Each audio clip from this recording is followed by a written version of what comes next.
Good morning, this is Josephine Loray, and I would like to share a poem with you called The Smell of Sawdust. It isn't a new poem, but it was recently published by WordCity Literary in November 2021. The smell of sawdust on his clothes and in his hair and in his pores, the roughness of his hands, the breadth of his sun-tanned back. The darkness of his eyes under lashes thick, she pale and fair, hazel eyes, auburn hair. He profound, his proclamations meant to be absolute, she shrill and reigning over us nonetheless. The bathroom he built in the basement of our 3-story house, where so many rooms were just for company, just for show. He, my father, a deep pool, she a rushing torrent, a thunderstorm, and she would hurl words that hurt the air around our ears. So many things unsaid, stories we never learned until we were grown. Her mother dying young, leaving 5 children behind. Her father dead or gone, rumors hushed.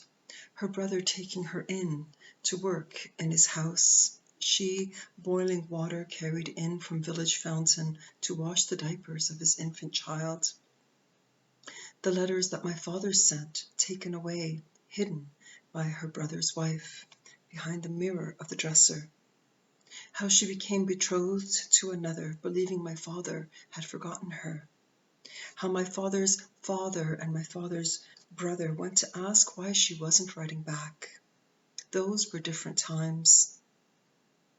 When I asked why their love was never officially declared before my father left to mine the coal heart of Belgium, I was told they were too young.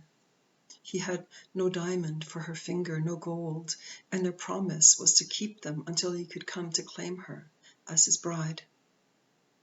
All of this I never knew, for I was but a child, but some evenings he would sit upon a backless stool in the basement of our house, smelling of planed pine, hands rough with work, fatigue heavy on his shoulders, and she would kneel before him, lift his feet one by one from the basin in which they soaked, wash them, towel them dry, and he would look upon her softly, and I could feel but still not comprehend the ties that went beyond their words.